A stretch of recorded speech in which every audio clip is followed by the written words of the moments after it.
Gujarat ATS દ્વારા આતંકવાદ વિરુદ્ધ મોટી સફળતા મેળવવામાં આવી છે। એટીએસ દ્વારા અલ-કાયદાના 4 આતંકવાદીઓની ધરપકડ કરવામાં આવી છે। આ ચારેય આતંકવાદીઓ એક્યુઆઈએસ સાથે જોડાયેલા હોવાનું પણ સામે આવ્યું છે।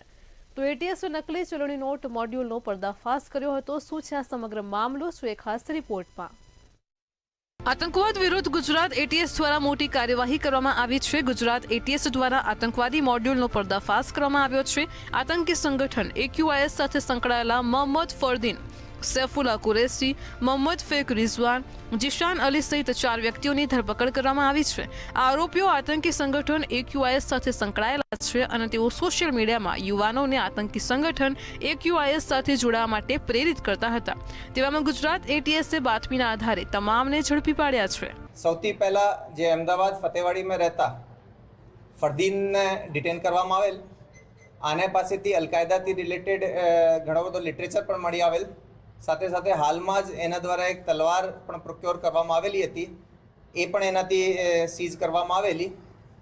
એના સ્ટેટમેન્ટ આધારે જાણવા મળેલ કે એના જે સાથી જે છે, જે ઇન્ફોર્મેશન મુજબના 3 માણસો છે, એ પણ આના જોડે સંકળાયેલા છે। આને એટીએસ ખાતે લઈને એફઆઈઆર દાખલ કરીને એ બીજા 3 લોકોનો પણ આમનો નામ ખોલવામાં આવેલો। 3 જે ટીમો હતી એના દ્વારા બીજા 3 આરોપીઓને પણ પકડવામાં આવેલ।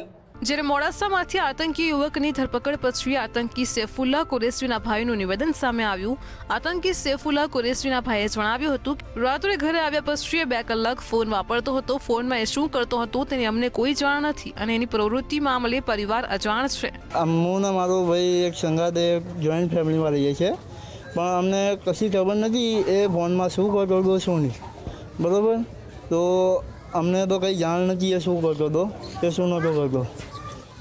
એને એની જોબ પરથી કાલે 9:30 વાગે પોલીસ ઉઠાવી ગઈ। કાલે સાંજે 7:30 વાગે અમારો ફોન આવ્યો એટીએસ પરથી કે તમારા ભાઈને અમે પૂછતાછ કરવા વાસ્તે ઉઠાવ્યા છે ખાલી, બસ આટલું। તમને ક્યાં શંકા ના ગઈ કે આ કોઈ જોડે ફોનમાં કંઈક કરે છે કંઈક? ના, કોઈ શંકા નથી, એને કંઈ કીધું જ નથી, કંઈ વાત જ નથી કરી અમને। એટીએસની ટીમે જ્યારે 4 આતંકવાદીઓને પકડ્યા છે ત્યારે મોડાસાનો એક યુવકનું પણ નામ આવ્યું છે। તેનું નામ છે સૈફુલ્લા કુરેશી। સૈફુલ્લા કુરેશી તે આતંકવાદી એક અલ-કાયદા મોડ્યુલ સાથે જોડાયેલો હતો અને અલગ અલગ સોશિયલ મીડિયા ઉપર શેરિંગ કરતો હતો, જેહાદ ઉપર શેરિંગ કરતો હતો। અને સૈફુલ્લા કુરેશી એક મોડાસાની ફર્નિચરની દુકાન પર નોકરી કરતો હતો। સોશિયલ મીડિયામાં અલ-કાયદા મોડ્યુલ પર તે સતત કામ કરી રહ્યો હતો। એટીએસની જિલ્લાભરમાં સર્ચ બાદ એક એટીએસને મોડાસામાંથી પણ એક સફળતા મળી છે, જેમાં સૈફુલ્લા કુરેશીનું નામ આવ્યું છે। આજે એના આપણે ઘર આગળ આવ્યા છીએ।